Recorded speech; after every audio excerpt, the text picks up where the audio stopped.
नमस्कार मंडळी, मी योगेश देशपांडे. आपल्या मराठी हॉरोस्कोप विथ योगेश देशपांडे या चॅनलमध्ये आपल्या सगळ्यांचं सहर्ष स्वागत करीत आहे.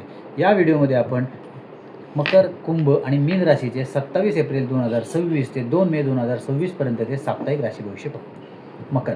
मकर राशीसाठी हा आठवडा आत्मपरीक्षणाचा आहे.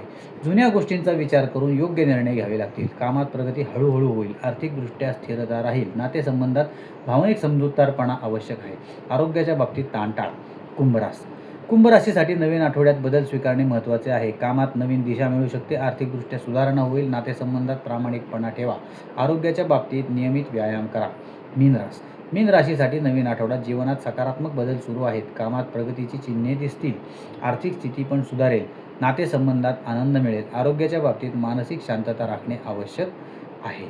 तुम्हाला जर आमचे व्हिडिओ आवडत असतील तर आमच्या व्हिडिओला लाईक, शेअर आणि सबस्क्राईब नक्की करा. आणि जर तुम्ही हे व्हिडिओ फेसबुकवर पाहत असाल तर आमच्या पेजला फॉलो नक्की करा. तुम्हाला तुमच्या कुंडलीविषयी काही वैयक्तिक गोष्टी जाणून घ्यायच्या असतील तर तुम्ही आम्हाला फेसबुकवर मेसेज करू शकता.